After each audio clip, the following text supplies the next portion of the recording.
तो आइए आपको बताते हैं खुशहाली का बजट। मध्य प्रदेश विधानसभा में सीएम डॉक्टर मोहन यादव सरकार का पहला बजट पेश हो गया है। डिप्टी सीएम और वित्त मंत्री जगदीश देवड़ा ने विपक्ष के हंगामे के बीच करीब 3,65,067 करोड़ रुपए का बजट पेश किया है, और जो पिछले बजट से 16% अधिक है। मोहन सरकार के बजट में युवा, किसान और महिलाओं समेत सभी वर्गों का ध्यान रखा गया है। मुख्यमंत्री किसान कल्याण योजना में 4,900 करोड़ रुपए का प्रावधान किया गया है। प्रदेश के किसानों को 0% ब्याज पर लोन दिया जाएगा। इसके अलावा पशुपालकों और गौशालाओं के लिए 590 करोड़ रुपए और शिक्षा के क्षेत्र के लिए 52,682 करोड़ रुपए का प्रावधान किया गया है। पुलिस महकमे में 7500 यानी कि 7,500 पदों पर भर्ती की जाएगी। इसकी प्रक्रिया अंतिम चरण में है। पीएम ई बस योजना के तहत 6 शहरों में 552 ई बसें चलाई जाएंगी। ये ई बसें इंदौर, भोपाल, जबलपुर, ग्वालियर, उज्जैन व सागर में चलेंगे। इस साल मंदसौर, नीमच व सिवनी में सरकारी मेडिकल कॉलेज शुरू किए जाएंगे। तो आपको बजट की 10 बड़ी बातें बता दें। 3,65,000 करोड़ का बजट पेश हुआ। शिक्षा के लिए 52,682 करोड़ की बात यहां पर हो रही है। आकांक्षा योजना के लिए 10 करोड़ और पुलिस महकमे में 7,500 पाएगी।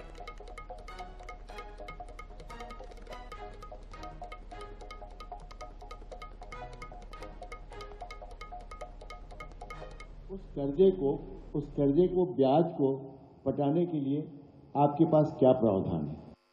तो जैसा कि वित्त मंत्री जी ने अपने भाषण में स्पष्ट किया है कि ई विधान, ई कैबिनेट और ई विधायक, हमने ये 3 कंपोनेंट्स रखे हैं इसमें। सो ई विधान है जो हमारा ये जहाँ पे आप बैठे हुए हैं, ये विधानसभा है। इसमें जो भी हम नियम बनाते हैं, कानून बनाते हैं, उसकी पूरी प्रक्रिया भारत सरकार। इस साल 3 नए मेडिकल कॉलेज खुलेंगे। 3,65,000 करोड़ का बजट पेश किया गया है। शिक्षा के लिए 52,682 करोड़ यहाँ पर इसकी बात की गई है। आकांक्षा योजना के लिए 10 करोड़ रुपए। पुलिस महकमे में 7,500 पदों पर भर्ती की जाएगी। सारे ऑफिसर्स के लिए क्या प्रावधान किया बजट का, बताइए। इसमें कुछ किया है? धन्यवाद, बहुत अच्छा प्रश्न है। तो जैसा कि वित्त मंत्री जी ने अपने भाषण में स्पष्ट किया है कि ई विधान, ई कैबिनेट और ई विधायक, हमने ये 3 कंपोनेंट्स रखे हैं इसमें। सो ई विधान है जो हमारा ये जहाँ पे आप बैठे हुए हैं, ये विधानसभा है। इसमें जो भी हम नियम बनाते हैं, कानून बनाते हैं, उसकी पूरी प्रक्रिया भारत सरकार की एक योजना है। उसको साथ में लेते हुए हम ई विधान की योजना को लागू करेंगे। जो हमारी कैबिनेट है, कैबिनेट में जो हमारे मुद्दे आते हैं उसके लिए आपको पता है कैबिनेट नोट बनती हैं, बहुत सारे कागज का उपयोग होता है। वो सब चीजें बंद करके हम उसको ई फॉर्मेट में ले जाएंगे, उसका भी इसमें प्रावधान है। और माननीय विधायकगण, आज पता है आपको कि बहुत सारे लोग आज डिजिटल माध्यम से इंटरैक्ट करते हैं। तो माननीय विधायकगण अपने कॉन्स्टिट्यूएंसी में या अधिकारियों से या अपने दूसरे मंत्री साथियों के साथ जो मीटिंग्स होती हैं, मुख्यमंत्री जी की मीटिंग होती हैं, उनमें ई माध्यम से या वीडियो कॉन्फ्रेंस से जुड़ने के लिए उनका जो ऑफिस होता है उसके लिए एक मुश्त 5 लाख रुपए का प्रावधान इस बजट में हमने स्टार्ट किया है। ये मेरा सवाल है, मैं पूछना चाह रहा हूँ कि आपके इस बजट में आरी है ही नहीं कहीं पर। पिछले बार के बजट में भी आरी नहीं था, तो बी एक्चुअल ये कैसे मान लिया जाए? पहला सवाल। दूसरा, केंद्र सरकार का बजट अभी आया नहीं है, तो आपका आरी फिर गड़बड़ाएगा बाद में जाकर के। तो वो बी जो आपने बनाया है वो कैसे एक्चुअल मान लिया जाए?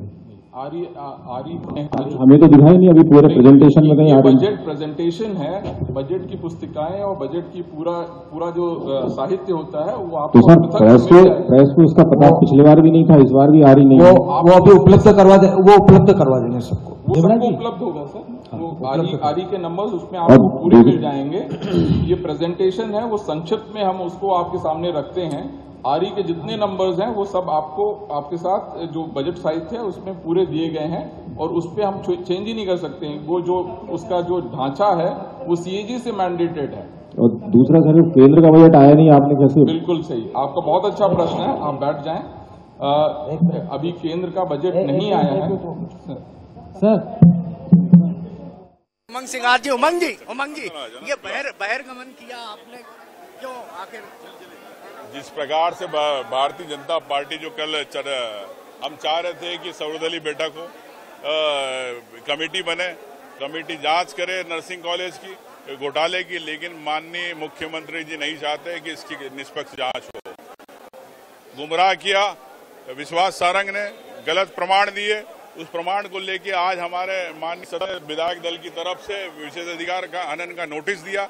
उस नोटिस पर सरकार चर्चा नहीं कराना चाहती, हम चाहते हैं उसमें नियम में चर्चा हो। बजट को लेकर सरकार, देखिए, आंकड़े गिनाने से, जुमलेबाजी से काम नहीं होगा।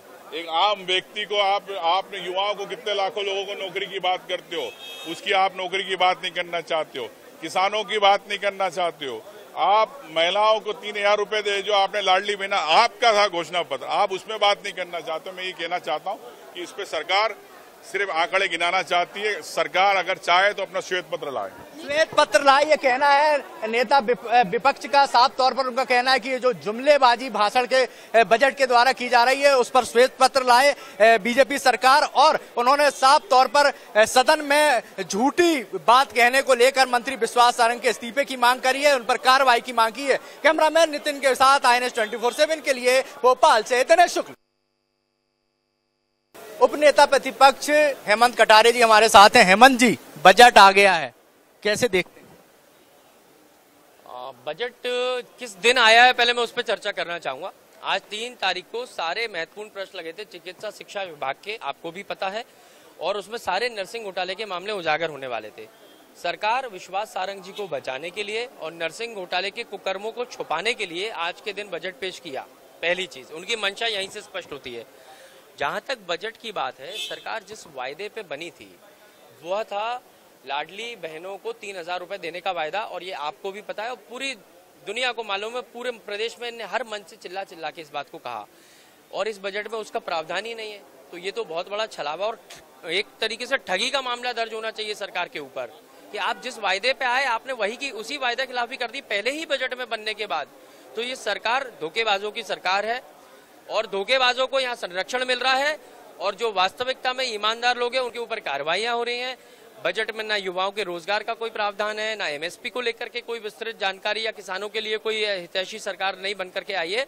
और मैं विस्तृत टिप्पणी आपको बजट पढ़ लूंगा तब मैं उस पर करूंगा। हेमंत जी, आप लोगों ने बहिर्गमन किया, हंगामा हुआ बजट के दौरान, फिर गांधी जी की प्रतिमा के पास आ गए। बहिर्गमन इसीलिए किया क्योंकि सरकार चर्चा से बच रही थी।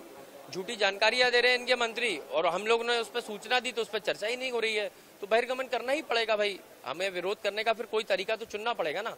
या तो ये कहे झूठी जानकारी नहीं है उस पर चर्चा हो, और जब जानकारी शुद्ध झूठी है, सफेद झूठ है, तो उसको तो फिर हम लोग चर्चा करेंगे और उस पर तो हम सरकार को घेरेंगे। तो झूठी जानकारी सदन में दी जा रही है, इस तरह की बात उप नेता प्रतिपक्ष हेमंत कटारे ने कहा है कि सदन में झूठी जानकारी दी जा रही है, इसलिए बहिर्गमन कांग्रेस ने किया है। और वो बजट को ऐसा बजट बता रहे हैं कि जो झूठ, पूरी तरह से झूठा बजट है, क्योंकि जो चुनाव में वादे किए थे जिस पर सरकार बीजेपी की बनकर आई थी, वो वादे इस बजट में पूरे होते नहीं दिख रहे हैं। कैमरामैन नितिन के साथ INS 24/7 के लिए भोपाल से दिनेश शुक्ल।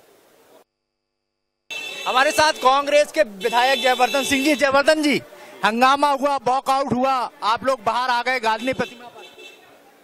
देखिए, इसमें सबसे बड़ा मुद्दा ये है कि नर्सिंग कॉलेज घोटाले में जो सीधी भूमिका पूर्व चिकित्सा शिक्षा मंत्री विश्वास सारंग जी की है, उसके संबंध में जो तथ्य हमने प्रस्तुत किए, उल्टा जब कल उनका भाषण हुआ विश्वास सारंग जी का, तो उन्हें भ्रमित जानकारी दी। और हमने इसलिए मांग की है कि जब एक मंत्री सदन के अंदर भ्रमित जानकारी देते हैं, उनके ऊपर कार्रवाई होनी चाहिए है। तो इसीलिए, क्योंकि हमने जो जानकारी दी है, मैं कल आप सबको प्रेस वार्ता के द्वारा जो इसमें सरकारी दस्तावेज हैं जिसमें स्पष्ट लिंक हो रहा है विश्वास सारंग जी के बीच में, और फर्जी कॉलेजों को संबद्धता और मान्यता मिलने में वो मैं आपको प्रस्तुत करूंगा।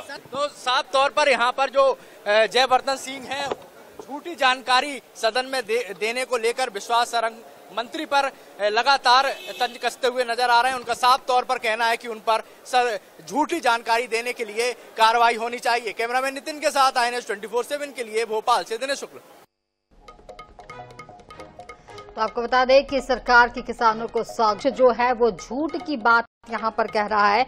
युवाओं के लिए कुछ नहीं किया गया, ये बात यहाँ पर सामने कही जा रही है। MSP की चर्चा नहीं हो रही है, ये बात यहाँ पर कही जा रही है। नेता प्रतिपक्ष हेमंत कटारे ने भी कहा कि बजट में झूठ बताया जा रहा है। जयवर्धन सिंह ने यहाँ पर कहा कि नर्सिंग घोटाले को लेकर के उन्होंने कहा कि मंत्री सारंग को उन्होंने घेरा।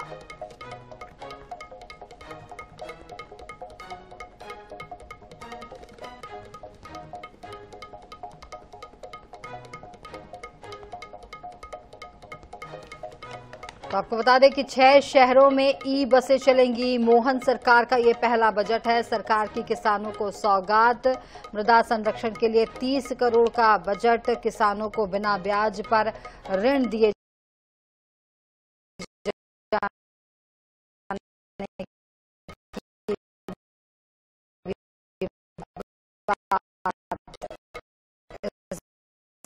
बजट